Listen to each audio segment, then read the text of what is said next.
여호와의 영광이 나타나며 라는 제목으로 하나님 말씀 전하겠습니다. 목사님 3명이 오늘날 식당에 가서 이렇게 점심을 먹고 있었어요. 첫 번째 목사님이 이렇게 말했답니다.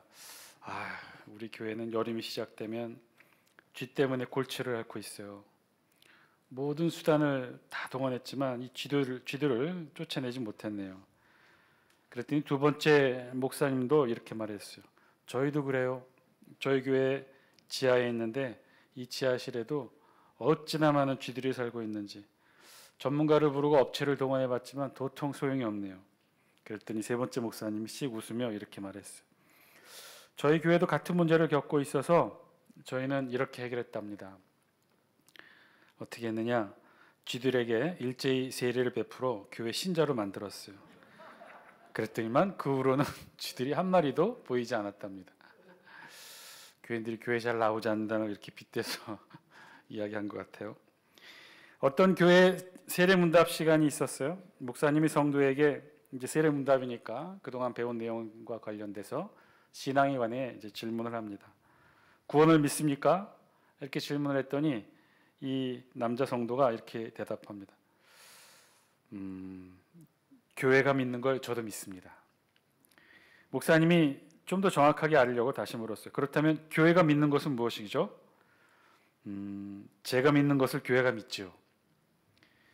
성도가 계속 질문을 피해가자 빠져갈 수 없는 질문을 목사님이 던집니다. 그러면 당신과 교회가 믿는 것은 무엇입니까? 성도가 잠시 머뭇거리다가 이렇게 답을 했대요. 우리는 같은 것을 믿습니다. 이번 주에 저희 교회에서도 세례 입교 예식을 진행하죠. 그래서 이번에는 총 1명의 세례 대상자와 4명의 입교 대상자들이 세례 입교 예식을 치르게 됩니다. 그래서 이번 주 돌아온 토요일에 세례 입교 문답을 진행하게 됩니다. 그동안 세례 입교 교육 4주에 걸친 교육을 마치고 이 당회를 대표한 또 저와 또 장로님들 앞에서 세례 입교 문답을 하게 되는 거죠. 그러면 그 세례 입교 교육 얼마 동안 진행되는지 알고 계시나요? 제가 말씀드렸는데 4주 동안 진행이 돼요. 아니 무슨 세례 받는데 그렇게나 많은 교육을 받나요? 예, 많은 교육 받습니다. 아마도 신앙인으로 한평생 살아가면서 아마 그렇게 자세하게 교리에 대해서 배우는 시간은 없을 거예요. 웨스트민스터 수요리 문답으로 정리된 기독교 교리들을 짧은 질문과 답변 형식으로 된 그래서 그렇게 정리된 내용을 공부하게 돼요. 아니 무슨 세례를 받는데 그렇게 교육을 받아야 세례를 받을 수 있습니까? 이 자리에 앉아 계신 분들은 세례 받은 지 하도 오래돼서 옛날에 무슨 교육 받았는지 기억이 다 잘 안 나실 거예요. 근데 교육 받아야 돼요. 목사님 뭐 다 아는 거 신앙이 다 알고 기도하고 세례 받고 또 신앙생활 하는 게 다 그런 거지 뭘 또 그걸 교육으로 받아야 합니까? 근데 여러분 한번 답해 보실래요? 질문에 보면 이런 거예요. 예배는 무엇인가요? 교회에서 행하는 거룩한 예식으로는 어떤 것이 있습니까? 여러분 답해 보실래요? 세례란 무엇인가요? 성찬은 무엇인가요? 기도는 무엇입니까? 이렇게 질문하면 좀 막연하지 않습니까? 근데 실제 답변은 더 어려워요. 예배는 무엇인가요? 답이 뭐예요? 우리 같이 한번 읽어볼까요? 하나님을 찬양하고 경배하며 하나님을 높이는 것입니다. 세례문답 때 목사님과 장로님들이 이렇게 질문하면 여러분들이 이렇게 답변하셔야 되는 거예요. 세례 입교 교육을 받으신 분들이 이렇게 예배는 무엇인가요? 하나님을 찬양하고 경배하며 하나님을 높이는 것입니다. 교회에서 행하는 거룩한 예식으로 어떤 것이 있습니까? 세례식과 성찬 예식이 있습니다. 줄여서 이걸 뭐라고 해요? 성례라고 합니다. 이렇게. 다음 질문. 세례란 무엇인가요? 이렇게 답해야 된단 말이에요. 한번 읽어볼까요? 시작. 죄 씻음을 받은 표로서 옛사람은 죽고 하나님의 자녀로 새롭게 태어났음을 확증하는 것이며 그리스도의 몸된 교회의 일원이 되는 예식입니다. 어려워요. 정말 어려워요. 이거 문장 이대로 외운다는 게 쉬운지 아셔요? 그래서 제가 이렇게 좀 두껍게 밑줄 쳐서 강조한 부분, 이 부분만이라도 기억하셔서 답변해 주세요라고 이렇게 강조를 한 표현이에요. 옛사람 죽고 새롭게 태어났음을 확증하고 교회 몸된 교회 일원이 되는 예식이 세례라는 거예요. 그 다음 줄만 볼까요? 성찬은 무엇입니까? 이런 게 성찬이에요. 그 다음 줄만 기도는 무엇입니까? 기도도 쉽지 않아요. 같이 한번 읽어볼까요? 기도는 예수님의 이름으로 우리의 소원을 하나님께 아뢰며 하나님과 대화를 하는 것입니다. 이것은 내 뜻을 버리고 하나님의 뜻을 발견하고 순종하려는 것입니다. 여러분 쉬워요? 어려워요? 굉장히 어려워요. 더군다나 4주 동안 이걸 공부하고 답지가 없는 상태에서 담임 목사님과 장로님들 앞에서 질문으로 받았을 때 얼마나 당황스러울까요? 제가 볼 때 아무리 공부 열심인 젊은 친구들, 머리가 좋은 젊은 친구들도 이 세례문답 답변에 다 답한 사람 못 봤어요. 다 하기 쉽지 않아요. 자, 그리고 이것을 어떻게 기록을 하냐면 총 이 소유리 문답이 총 4섹션으로 되어 있는데요. 한번 보여주실래요? 첫 번째는 교회와 예배에 대하여. 그래서 질문이 굉장히 많아요. 그리고 그 다음 섹션이 인간과 죄에 대하여. 그 다음이 복음과 신앙에 대하여. 그 다음이 가정과 사회에 대하여. 이렇게 4개의 분야로 나눠진 질문과 답 형태로 된 이 웨스트민스터 소요리 문답이라고 해서 기독교 교회를 이렇게 정리해 놓은 거예요. 양도 많고 내용도 사실 쉽지 않습니다. 근데 그 중에서 제가 개인적으로 가장 중요한 질문이라고 여겨서 항상 이 세례 문답 때 이거 미리 말씀드리면 안 되는데 꼭 하는 질문이 있어요. 그건 무슨 질문이냐면 두 번째 섹션에 보면 두 번째 섹션 보여줄래요? 인간과 죄에 대하여 1번이 뭐예요? 1번이 그 질문 다시 한 번만 보여주실래요? 그 질문에 대한 문제. 사람의 제일 되는 목적은 무엇입니까? 라는 거예요. 사람의 제일 되는 목적. 즉 인간으로 태어나서 우리가 해야 될 가장 소중한 목적 뭘까요? 이 세상을 태어나서 가장 해야 될 인간으로서 가장 해야 될 게 뭐죠? 우리 교과서나 사회에서는 뭐라고 가르치죠? 세상에서는 자수성가? 뭐라고 가르칩니까? 자아실현? 뭐 이런 것들로 가르치지만 우리 교회에서 기독교에서 말하고 있는 인간의 제일 된 목적은 뭐냐면요. 함께 읽습니다.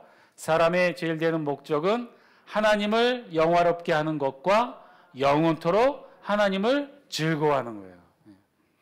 제일 중요한 게 인간이 제일 되는 목적, 우리가 살아야 되는 인생의 가장 중요한 신앙으로서 가장 중요한 목적은 무엇이냐면 하나님을 영화롭게 하는 것이고 그리고 영원토록 그 하나님을 즐거워하는 거예요. 그런데 여기서 하나님을 영화롭게 한다는 것, 이 뜻이 뭘까요? 우리가 어떻게 해야 하나님을 영화롭게 하는 것일까요? 하나님을 영화롭게 한다, 이 영화롭게 하다라는 말, 이 말의 좀 더 쉬운 다른 표현은 하나님을 영광스럽게 한다는 거예요. 하나님을 영광스럽게 한다. 여러분 이게 가능한 이야기일까요? 우리 인간이, 피조물인 인간이 창조주인 하나님을 영광스럽게 할 수 있는 것 가능한 일일까요? 우리 어떻게 하면 피조물인 우리 인간이 창조주인 하나님을 영광스럽게 할 수 있을까요? 어떻게 하면 가능하죠?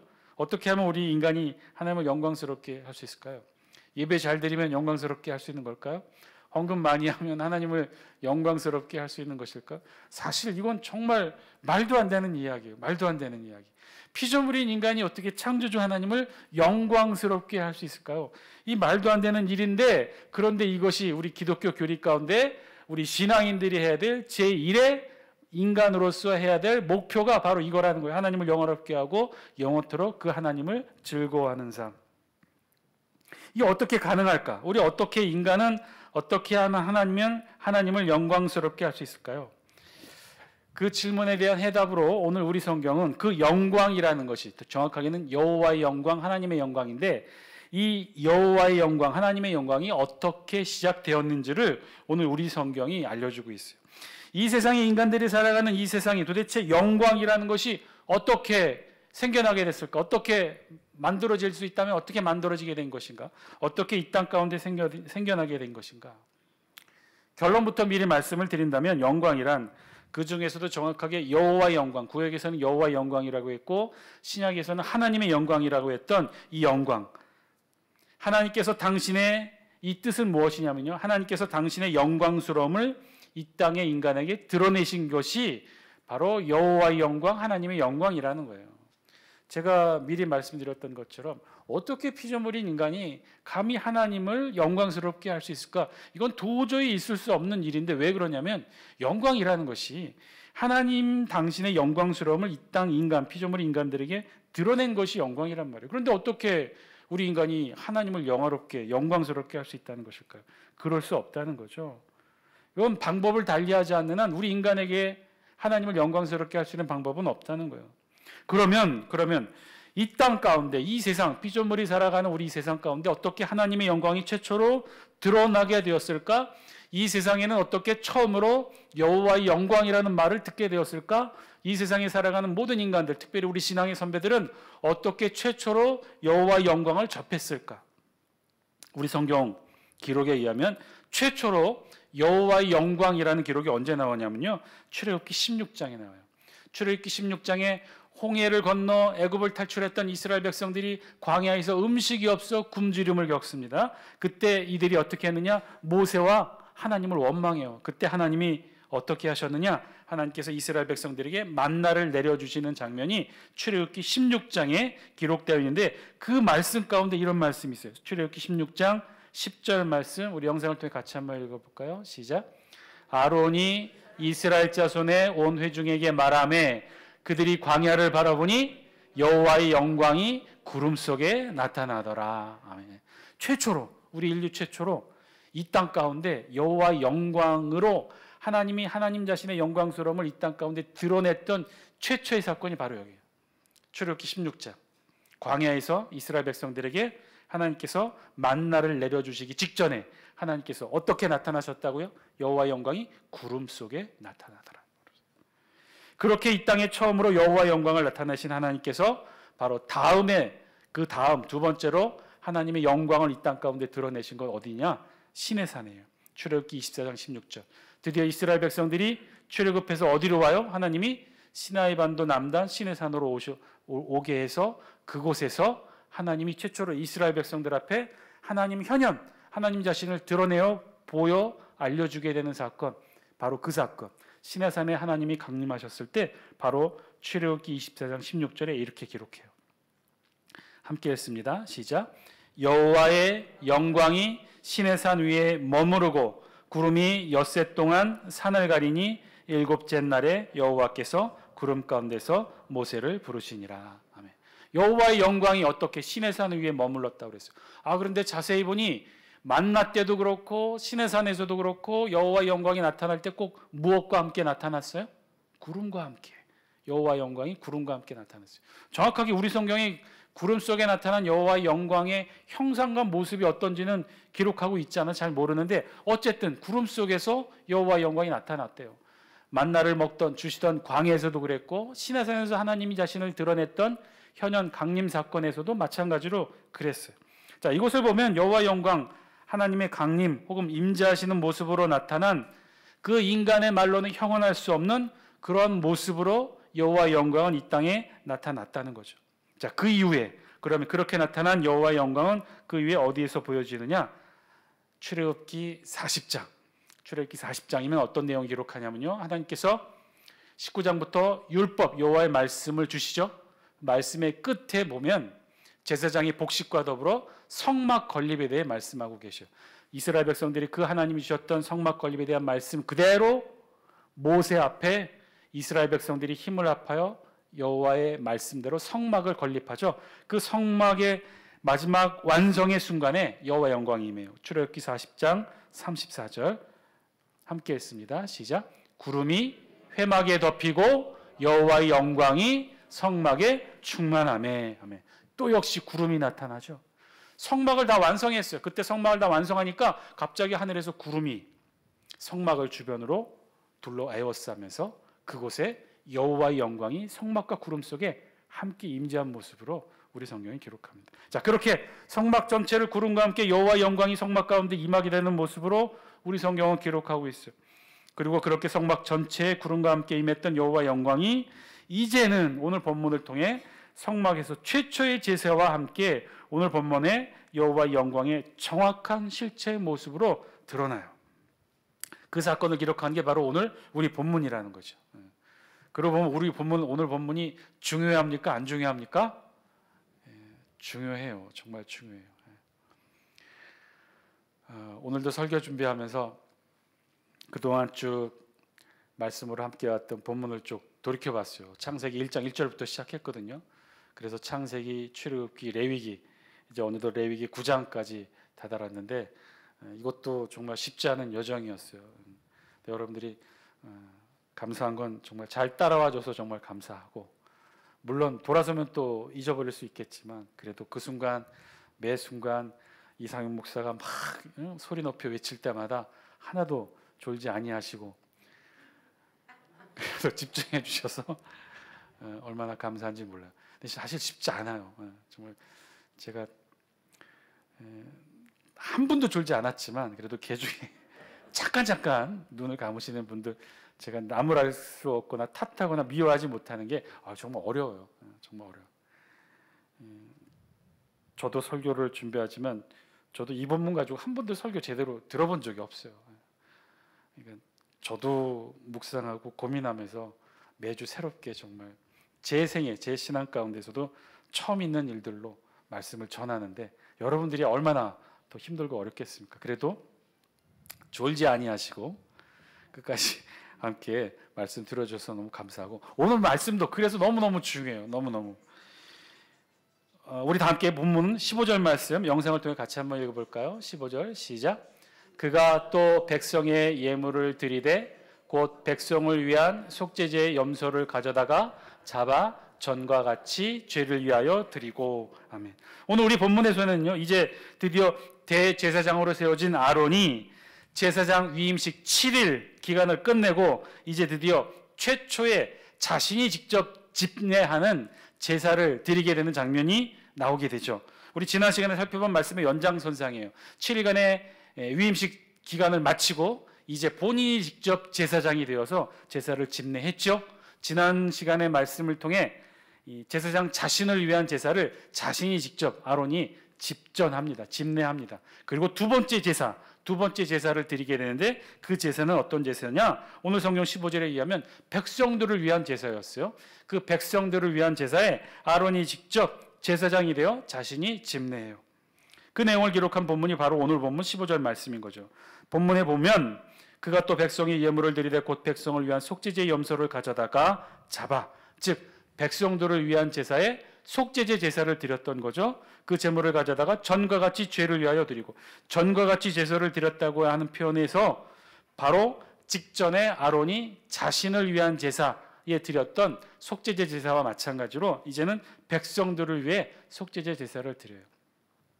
전에도 말씀드렸다시피 이스라엘의 5대 제사 중에 항상 한 가지 제사, 번제 혹은 속죄제 혹은 화목제, 이렇게 하나의 제사만 드린 건 아니었어요. 몇 가지 제사를 상황과 목적에 따라, 내용에 따라 묶어서 함께 드렸는데, 보통이 그 제사를 드리는 절차가 지난번에 이 제사장 자신을 위한 제사도 그렇고 오늘 백성들을 위한 제사도 그렇고 하나의 제사만 드린 것이 아니라 3-4가지 제사를 함께 묶어서 같이 드렸는데, 그 일반적인 방식이 있어요. 그 방식은 뭐냐면 먼저 속죄제 제사를 드립니다. 속죄제 제사를 드려서 하나님 앞에 자신의 죄 혹은 백성들의 죄를 속하고 그 다음 드리는 제사가 뭐냐면 이제 하나님 앞에 속죄를 했으니 하나님 앞에 헌신의 결단으로 온전히 다 태워드리는 번제를 드리죠. 그리고 번제가 끝나면 하나님 앞에 즐거운 교제로 화목제를 드립니다. 이게 보통의 제사를 드리는 방식이었고 오늘 백성들을 위한 제사도 마찬가지였어요. 그래서 아론은 백성들을 위한 제사로 첫 번째 제사로 속죄제 제사를 드립니다. 자, 그런데 오늘 본문을 보고 15절 말씀을 보고 조금 의아하게 여겨야 될 부분이 있는데 무엇이냐면요, 오늘 이 제사는요 누구를 위한 제사였어요? 백성들을 위한 제사였어요. 그러면 이 제사, 이 지금 아론이 집례하고 있는 이 속죄제 제사의 헌제자는 누구인가요? 제물을 드리는 헌제자는 누구여야 돼요? 백성들을 위한 제사였으니까 누가 드려야 되는 거예요? 백성들이 제사를 드리는 거예요. 왜 이렇게 또 전혀 한 번도 못 들어본 것처럼 그런 표정으로 저를 보십니까? 백성들을 위한 제사니까 이거는 헌제자가 백성들이 되는 거죠. 제사장 자신을 위한 제사에서는 아론과 그의 아들들이 헌제자가 되는 셈이었잖아요. 우리 지난 시간에 살펴봤잖아요. 오늘 백성들을 위한 제사니까 백성들이 제물을 가져온 거예요. 그것도 백성들이니까 양이 컸어요. 숫소 한 마리와 순양. 뭐였죠? 숫소와 염소를 가져다가, 속죄제는 이거 염소를 가져다가 드렸어요. 염소를 가져다가 지금 하나님 앞에 지금 드린 거예요. 그러니까 헌제제는 백성들이었던 거죠. 그런데 이 염소, 속죄제 제물의 이 염소 제물을 누가 잡았다고 했습니까? 우리 15절 다시 한 번만 보여주실래요? 15절 말씀해 보시면 함께 읽습니다. 시작. 그가 또 백성의 예물을 드리되 곧 백성을 위한 속죄제의 염소를 가져다가 잡아 전과 같이 죄를 위하여 드리고. 자, 잡아 그랬으니까 이 잡아는, 잡아의 주어는 누구예요? 맨 앞에 있는 그죠? 그는 누구예요? 아론이에요. 지금 아론이 잡았다는 거예요. 좀 이상하다고 생각하셔야 돼요. 왜요? 원래 백성들을 위한 제사 혹은 누구를 위한 제사, 그래서 헌제자가 제물을 드리면 그 제물을 드린 헌제자가 그 제물에 안수하고 그 제물을 잡았잖아요. 그래야 맞는 것이죠. 자신의 죄를 전가하여 그 죄를 전가한 제물을 죽이는 게 헌제자의 역할이에요. 그런데 이 백성들을 위한 제사에서는 누가 죽였다는 거예요? 누가 이 제물을 죽인 거예요? 아론이. 왜 그랬을까요? 백성들을 위한 제사니까 백성들이 이 제물 염소에 안수하고 죽여야 되는데 이 백성들이 한두 사람이 아니잖아요. 많은 숫자잖아요. 그럼 누가 그 수많은 백성들이 다 염소 한 마리 안수하고 다 죽일 수는 없잖아요. 그래서 누가? 대표가. 누구의 대표? 백성들의 대표인 아론이 대신해서 제물에 안수하고 염소로 제물을 잡았다는 거죠. 그래서 대제사장이라 함은, 그래서 아론이 제사장이 아닌 대제사장인 건데, 대제사장이라 함은 누구를 가리키냐면 제사장들의 대표가 대제사장이 아니에요. 제사장들 중에 최고 우두머리가 제사장이 아니에요. 대제사장의 실질적인 그 신분의 위치는 백성들의 대표였어요. 바로 이 제사를 통해 드러난 제사장, 대제사장의 신분의 위치가 그러했다는 거예요. 대제사장인 아론은 그래서 자신이 백성들의 대표였기 때문에 백성들을 위한 속죄제 제사에 염소 제물을 잡습니다. 그리고 하나님 앞에 드려요. 그렇게 시작된 백성들을 위한 제사, 먼저 속죄제 제사를 드리고, 그리고 16절 이어서 함께 했습니다. 16절 말씀입니다. 시작. 또 번제물을 드리되 규례대로 드리고. 이후 말씀드렸던 것처럼 속죄제 제사 드린 다음에 뭘 드렸다고 그랬어요? 이제 하나님 앞에 자신의 죄를 속했으니 이제 하나님 앞에 헌신의 결단으로 번제를 드렸단 말이에요. 그래서 백성들을 위한 번제 제사를 드렸어요. 자, 그런데 백성들을 위한 이 제사, 번제에는 한 가지를 더 더하여 드렸다고 했어요. 그것이 무엇이냐? 소제. 17절 말씀 같이 함께 읽습니다. 시작. 또 소제를 드리되 그 중에서 그의 손에 한 움큼을 채워서 아침 번제물에 더하여 제단 위에서 불사르고. 자, 이제 속죄제로 시작해서 번제, 그리고 이 번제 위에 소제를 더하여 드려서 이 두 번째 제사의 순서를 마쳤어요. 일반적으로 속죄제, 그 다음에 번제, 그 다음에 마지막으로, 모든 제사의 마지막으로 드리는 제사가 뭐였다고 그랬어요? 화목제였다고 그랬죠. 이제 백성들을 위한 제사도 마찬가지예요. 그래서 이 백성들을 위한 제사 제일 마지막에는 화목제 제사를 드립니다. 그리고 그 제물로, 백성들이 가져온 제물도 양이 많았어요. 숫소 한 마리와 그 다음에 순양을 화목제 제물로 드려요. 그 화목제 제물의 중에서 대부분은 다 헌제자가 먹을 수 있었지만 꼭 하나님께 드려야 되는 부위가 있었죠. 뭐죠? 화목제 제물로 대부분은 다 제물을 드린 헌제자나 그의 가족과 그의 이웃들, 백성들에게 돌려서 함께 교제로 먹게 했는데, 그 다 돌려준 것이 아니라 꼭 요것만은 띄어서 하나님께 제물로 드린 게 있어요. 그게 뭐죠? 기름. 19절 우리 함께 읽습니다. 시작. 그들이 또 숫소와 순양의 기름과 기름진 꼬리와 내장에 덮인 것과 콩팥과 간 거풀을 아론에게로 가져다가. 이제 여러 번 읽어서 이제 여러분들도 아셔야 돼요. 하나님께서 가장 귀하게 예물로 받으시는 부위는 제물의 기름 부위인데, 그래서 숫소와 순양의 기름이라고 전체 명칭을 정한 다음에 세부적으로 정확하게 네 기름 부위, 하나님이 가장 좋아하시는 네 가지 기름 부위를 자세하게 말합니다. 그건 기름진 꼬리, 그리고 내장에 덮인 기름, 그리고 콩팥과 간꺼풀. 계속해서 앞으로도 계속 나올 거예요. 하나님께 드렸다고, 기름으로 드렸다고 한다면, 번제단 위에 불살라졌다고 한다면 저 바로 네 부분의 부위예요. 자, 이것을 아론에게 가져다가 아론이 제단 위에 불살라 여호와 하나님께 향기로운 제물로 드렸다고 그랬어요. 그리고 화목제의 마지막 순서인 21절 말씀 영상을 통해 같이 한번 읽습니다. 시작. 가슴들과 오른쪽 뒷다리를 그가 여호와 앞에 요제로 흔드니 모세가 명령한 것과 같았더라. 아멘. 이것도 마찬가지예요. 이것도 원래대로 한다면 제물을 드린 헌제자와 제사장이 같이 앞에서 맞잡는다고 했었죠. 요제로 드린다는 거. 요제는 앞뒤로 흔드는 거예요? 위아래로 흔드는 거예요? 요제. 요람을 생각하시면 돼요. 요람이 위아래로 흔듭니까? 앞뒤로 흔듭니까? 앞뒤로 흔들죠. 요제는 마찬가지로 앞뒤로 흔들어서 드리는 거. 위아래로 흔드는 건 거제, 거중기 이렇게 생각하시면 되죠. 거중기는 무거운 물건을 위로 드는 거잖아요. 거제는 그래서 위아래로 흔들어서 하나님 앞에 드리는 거예요. 화목제 마지막 예식은 요제로 하나님께 드리고 하나님께 다시 받는 거예요. 그러면 그 원래대로 하면 어떻게 하냐면 헌제자 손 위에 이제 기름은 하나님 앞에, 아주 가장 좋은 건 기름은 하나님 앞에 번제단 위에 태워드렸으니까 나머지 부위는 바로 이 제물을 드렸던 헌제자들이 다시 돌려받는 거죠. 근데 돌려받는 것도 어떻게 받느냐? 이 요제의 형식으로 받는 거예요. 헌제자 제물, 헌제자 손 위에 가슴과 오른쪽 뒷다리를 올려놓고, 그리고 이 맞은편에 누가 쓰냐면 제사장이 씁니다. 그래서 같이 손으로 제물 위에 헌제자의 손을 맞잡고 같이 앞뒤로 흔드는 거예요. 그래서 앞으로 먼저 흔들어서 하나님께 드리고 뒤로 다시 흔들어서 다시 하나님께 받는 거죠. 그럼 화목제 제물로 하나님께 드렸던 그 제물을 다시 하나님께 받아서 돌아서서 자신의 가족과 이웃들과 백성들과 함께 나누는 것이 화목제의 마지막 형식이었어요. 그런데 지금 21절 말씀에 뭐가 빠졌어요? 역시 똑같이 헌제자인 백성들이 없죠. 그걸 대신에 누가 한 거예요? 지금 아론 혼자 하나님 앞에서 가슴들과 오른쪽 뒷다리를 가지고 하나님 앞에 요제로 드렸다가 다시 받은 거예요. 그래서 아론이 제사장이 아닌 대제사장이 된 거예요. 백성들의 대표로 이렇게 화목제의 제물까지 하나님 앞에 드립니다.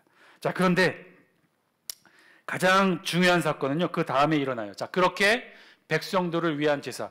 이 제사는 아론이 제사장 신분으로 백성들을 위해 최초로 드린 제사였다고 그랬죠. 그렇게 하나님 앞에 속죄제, 번제, 여기에 소제를 더한 번제, 그리고 마지막으로 화목제 제사를 다 드리고 나니까, 그리고 마치고 나서 어떻게 했느냐? 제사장은 돌아서서 백성들을 향해 축복합니다. 이 모든 제사가 이제 앞으로 이루어지는 모든 제사는 마찬가지예요. 이렇게 제사가 다 맞춰지면 하나님 앞에 번제로 다 올려드리고 난 다음에 제사장이 이제 뒤돌아서요. 그리고 제물을 드린 헌제자, 그의 가족들과 그의 이웃들 혹은 백성들 앞에 돌아서서 제사장이 어떻게 하느냐? 축복해요. 어떤 내용의 말씀으로 축복하느냐? 민수기 6장 24절 27절. 우리 영상을 통해 같이 한번 읽어볼까요? 시작. 여호와는 내게 복을 주시고 너를 지키시기를 원하며 여호와는 그의 얼굴을 내게 비추사 은혜 베푸시기를 원하며 여호와는 그 얼굴을 내게로 향하여 드사 평강 주시기를 원하노라 할지니라 하라. 아멘. 27절 같이 한번 읽습니다. 시작. 그들은 이같이 내 이름으로 이스라엘 자손에게 축복할지니 그가 그들에게 복을 주리라. 아멘. 이게 바로 제사장 축복문이에요. 이 제사장 축복문이 민수기 6장에는 그대로 원문 그대로 기록되어 있어요. 그래서 모든 제사를 마치면 제사장은 뒤로 돌아서 헌제자와 그의 가족들 백성들에게 이렇게 축복해요. 그 유명한 제사장 축복문이 바로 이때 이루어진 거죠. 자, 그렇게 해서 제사장 축복까지 다 맞춰지니까 그 다음에 어떤 일이 일어나느냐? 오늘 우리 본문 23절, 24절 같이 한번 읽습니다. 시작. 모세와 아론이 회막에 들어갔다가 나와서 백성에게 이렇게 축복하매 여호와의 영광이 온 백성에게 나타나며 어떻게 나타나느냐? 24절 함께 읽습니다. 시작. 불이 여호와 앞에서 나와 제단 위에 번제물과 기름을 사른지라 온 백성이 이를 보고 소리 지르며 엎드렸더라. 아멘. 그랬더니 여호와의 영광이 나타났다고 했죠. 그런데 이때 나타난 여호와의 영광은 그 전에 나타났던 여호와 영광의 모습과 조금 형태를 달리해요. 그 전에는 여호와 영광이 무엇과 함께 나타났어요? 구름과 함께 나타났는데 이제 최초의 제사를 드린 이후 모세와 아론 앞에 백성들 앞에 나타났던 여호와 영광의 모습은 여호와 앞에 나왔던 불의 형태로 나온 거예요. 여호와 앞에서 불이 나와 번제단에 불을 살랐다고 했어요. 그러니까 정확하게는 제사장이 번제단 위에 하나님께 드릴 기름, 4가지 종류의 기름, 가장 좋은 기름을 잘 태울 수 있도록 펼쳐 놓았고, 이때 불이 붙여졌어요? 안 붙여졌어요? 아직은 붙여진 게 아니에요. 그리고 나서 돌아서서 백성들에게 축복하고 났더니 여호와 앞에서, 우리 마지막 23절, 24절 말씀 다시 한번 같이 볼까요? 불이 정확히 어디서 나왔다고 그랬어요? 시작. 불이 여호와 앞에서 나와. 우리 성경 번역으로는 여호와 앞에서라고 되어 있는데 원어 성경을 자세히 살펴보면 성막, 문 앞에서예요. 성막 문. 그러면 여러분 지난 시간에 우리가 성막 한번 보았던 기억이 나는데 쭉 성막 앞에 뭐가 있어요? 번제단이라고 하시면 안 돼요. 성막 앞에, 번제단과 성막 앞에 뭐가 있었어요? 물두멍이 있었잖아요. 다 기억 안 나시죠, 이제? 벌써 다 기억 안 나시죠? 성막 안에, 그 성전 안에는 못 들어가잖아요. 이제 제사장만 들어가고 또 지성소 안에는 대제사장이 들어가고. 근데 거기까지는 제사장과 대제사장이 들어갈 수 있고 그 밖에 나오면 물두멍이 있고 그리고 그 앞에 번제단이 있는 거예요. 그래서 물두멍이 있었던 이유는 제물을 잡아야 되니까 손을 깨끗이 씻어야 되겠죠. 그래서 물두멍과 번제단이 성막 문 앞에 있어요. 여기서 여호와 앞에서라고 말한 건 정확하게 하면 성막 문 앞에서요. 그러니까는 이 아론이 백성들을 향해 축복하고 그리고 났더니 성막 문 앞에서 불이 나와서 그 바로 앞에 물두멍을 건너뛰어 번제단에 불이 붙은 거죠. 그래서 번제단에 불이 붙어서 번제단 위에 여호와 앞에 드리는 향기로운 제물 기름들을 불살하게 했다는 거예요. 그렇게 여호와의 영광이 나타났다는 거예요. 이 최초로 나타난 여호와의 불, 이제 우리가 다음 시간에 10장 말씀 보게 될 터인데 그때 10장의 말씀에서 보면 아론의 두 아들이 여호와 하나님 앞에 분향할 때 향을 태울 때 그 불을 어디서 가져왔다고 그랬어요? 번제단에서 가져와야 되는데 사사로이 그냥 갖다 불을 붙였단 말이에요. 그 이유 하나로 죽었던 이유가 바로 여기서 설명되는 거죠. 성막 안에서 불은 어떤 불이냐? 여호와 영광과 함께 나타났던 불. 그래서 제단을 불 때였던 그 불을 성막에서는 두고두고 계속해서 그 불의 불씨로 지켜왔던 거예요. 그것을 어겼던 게 아론과 두 아들이었던 거죠. 자, 여호와 영광이 어떻게 나타났다고 그랬어요? 여호와 성막에서 불의 형태로 나타났다는 거예요. 제일 처음 만나와 함께 광야에서 이스라엘 백성들에게 나타났던 여호와 영광, 그 다음에 시내산 강림으로 산을 뒤흔들고 천둥과 번개와 구름과 함께 나타났던 여호와 영광, 그리고 마지막 출애굽기 40장 성막 건립을 통해 성막에, 마지막 건립된 성막에 구름의 임재함과 나타났던 여호와 영광의 모습. 자, 그리고 나서 이제 백성들을 위한 첫 제사 집례를 마치고 여호와 영광이 나타났다고 했어요. 그런데 여러분, 오늘 나타났던 이 여호와의 영광의 모습을 여러분들이 보셨는데 조금 이상한 모습이 없어요? 제사를 드리고 있는 이 장소가 어딘가요? 성막이에요. 성막 안에서 지금 대제사장과 제사장이 아론과 그의 아들들이 백성들을 위한 제사를 집례하고 있어요. 그리고 성막문 열려진 곳 성막 밖에서는 이스라엘 백성들이 빼곡히 모여서 지금 자신들을 위한 최초의 제사를 지켜보고 있는 거예요. 자, 여러분, 이 상황에서 뭔가 좀 이상하다고 여겨지지 않았어요? 세 번째 여호와의 영광이 나타났던 현장은 어떤 곳이었어요? 성막이 건립하고 나서 구름처럼 성막 주변을 감쌌어요. 그 안에 여호와의 영광이 임했다고 그랬어요. 그리고 이 여호와의 영광이 임한 성막이 건립된 이곳에는 모세와 아론도 들어갈 수가 없었다고 그랬어요. 여호와의 영광에 감히 근접할 수 없었기 때문에. 그런데 지금 오늘 본문 말씀을 보면 지금 아론도 모세도 여호와 이스라엘 백성들도 지금 성막 근처에 다 모여 있잖아요. 어떻게 된 일일까요? 사실은 첫 번째 제사를 드리는 그 와중에 아마도 정확한 시점은 우리 성경에 기록하고 있지는 않으나 구름이 걷히면서 여호와의 영광이 떠났던 것 같아요. 성막에. 그리고 나서 모세와 아론이 이 성막에 들어갈 수 있었고 이스라엘 백성들도 성막에 운집할 수 있었어요. 그리고 최초로 백성들을 위한 제사, 속죄제, 번제, 소제를 더한 번제, 그리고 화목제 제사를 마쳤을 때 드디어 여호와의 영광이 다시 구름과 함께 사라졌던 여호와의 영광이 여호와의 성막문에서 불과 함께 나타났던 거죠. 그렇게 여호와의 영광이 나타났다는 거예요.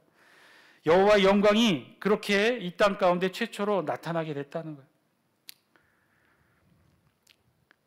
만약에 최초의 성막 건립시에 임했던 구름 형태의 여호와의 임재의 모습이라면 모세와 아론도 그 성막에 들어갈 수 없었을 거예요. 더군다나 지금은 백성들을 위한 제사로 모세와 아론이 백성들과 함께 성막에 있는 거죠. 만약에 이전처럼 구름과 함께 여호와 영광이 함께 있었다면 함께 제사를 드리지 못하고 밖에서 바라만 보아야 됐을 거예요. 그러나 지금 모세도 아론도 백성들은 성막에 들어가 제사를 드릴 수 있었던 것으로 보아 이제 성막 주변에 구름 형태로 있었던 모습은 사라지게 된 거죠. 이제 전혀 다른 여호와의 영광이 이제 나타나게 됐던 거예요. 그 형태는 바로 온전한 제사를 드리고 여호와의 성막에서 불이 나와 번제단에 제물과 기름을 불사르고 나타났던 것처럼 여호와의 영광이 이제 성막에서 불의 형태로 나와 여호와의 영광이 이스라엘 백성들에게 나타나게 되었다는 거예요. 사랑하는 장수교 성도 여러분, 오늘 말씀을 통해 우리에게 주신 하나님의 음성 저와 여러분들이 들을 수 있게 되기를 바랍니다. 여호와의 영광, 그 여호와의 영광은요 이제 구약시대 최초로 하나님 앞에 제사를 드리면서 이제 나타났던 그 여호와의 영광은요 계속해서 구약을 거쳐 신약시대로 이어지고 있어요. 대제사장이었던 아론의 뒤를요 우리의 대제사장이신 예수 그리스도와 함께 신약시대 우리의 온 성전을 통해 여호와의 영광은 지금도 임하게 된다는 거예요. 그런데 여호와의 영광이 어떻게 임했어요? 오늘 말씀을 통해 최초로 임하게 된 여호와의 영광은 백성들을 위한 제사, 하나님께 드려진 백성들을 위한 제사, 속죄제, 소제를 더한 번제, 그리고 화목제를 하나님 앞에 온전히 제사로 드렸을 때 여호와의 영광이 불의 형태로 나와 우리 백성들에게 임했다는 거예요. 따라서 우리 성전에서도 오늘 여호와의 영광이 지금 이곳에 임하게 되는 줄 믿습니다. 여호와의 영광이 우리 가운데도 임하게 되는데 어떤 형태와 절차를 거쳐서 임하게 되느냐? 하나님께 드려지는 구약시대에는 제사였지만 속죄제, 소제를 더한 번제, 그리고 화목제 제사를 통해 이루어져 있지만 오늘날 신약시대에는 우리의 예배, 하나님 앞에 온전히 우리의 죄를 속하고 하나님 앞에 온전한 헌신의 의미로 다짐하고 그리고 성도 안에 아름다운 교제가 충만해질 때 우리 장수교회 안에서도 여호와의 영광이 임하게 될 줄 믿습니다. 그 여호와의 영광이 가득한 곳, 여호와의 영광이 함께하는 것, 그 여호와의 영광이 있게 되는 이유는 우리 안에 온전한 예배가 이루어질 때 여호와의 영광이 임하게 된다는 거예요.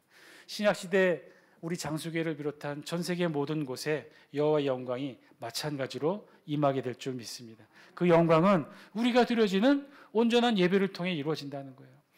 구약시대에는 여러 가지 형태의 제사로 임하게 되었지만 신약시대에 우리가 드려지는 이 예배, 하나님 앞에 우리 죄를 속하고 하나님 앞에 온전히 우리 자신을 헌신의 의미로 드리고 우리 안에 아름다운 사랑의 교제가 충만하게 일어날 때 우리 교회에도 여호와의 영광이 가득하게 임하게 된다는 것.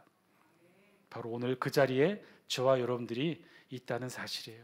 그래서 우리에게 중요한 건 여호와의 영광을 누리고 그 여호와의 영광을 함께 경험하고 그 여호와의 영광을 이제 하나님께 다시 돌려드리는 것, 무엇을 통해 가능하다고요? 장수교회에 드려지는 예배를 통해 가능하다는 거예요. 사랑하는 장수교회 성도 여러분, 오늘 우리가 드려지는 이 예배가 이렇게 소중하다는 거예요. 그저 우리에게는 형식적으로 드려지는 예배로 느껴질 수도 있어요. 시간이 되어서 순서에 따라 기도하고 찬양하고 예배 부르고, 그런데 거기에는 이런 의미가 담겨 있는 거죠. 속죄의 의미, 헌신의 의미, 아름다운 교제가 이루어질 때, 그리고 하나님께서 허락하여 주신 목회자를 통해 여러분들을 향해 축복이 이루어지는 바로 그 순간 이 안에 여호와의 불과 함께 영광이 임하게 된다는 거예요. 저와 여러분들이 그 여호와의 영광을 누린다는 거예요. 그리고 그렇게 받아 누린 여호와의 영광을 누구에게 다시 돌려드리는 것? 하나님께 돌려드리는 것이 우리 피조물인 인간이 하나님을 영화롭게 하는 것이고, 그렇게 우리가 교회 안에 예배를 통해 하나님을 영원토록 즐거워하는 줄 믿습니다. 그게 저와 여러분들이 허락하여 주신 여호와의 영광을 통한 여호와 하나님을 즐거워하는 방법이에요. 그것이 우리가 이 세상을 살아가는 제1의 목적인 줄 믿습니다. 오늘 저와 여러분들이 그 자리에 함께하고 있어요. 간절히 바라 원하는 것은 우리 장수교회 모든 성도들이 이 예배 자리를 소중히 사모했으면 좋겠습니다. 이 자리가 바로 그런 자리인 거죠. 주일만 일어나는 게 아니고 수요 기도회, 새벽 기도회, 우리가 함께 모이는 예수 그리스도 이름으로 모이는 모든 예배의 자리, 그렇게 여호와의 영광이 충만히 임하게 되는 복된 자리인 줄 믿습니다. 오늘도 그 자리에서 여호와의 영광 마음껏 누리고, 그리고 그 받은 여호와의 영광으로 하나님을 영화롭게 하는 저와 여러분 다 되시기를 주의 이름으로 간절히 축원드립니다.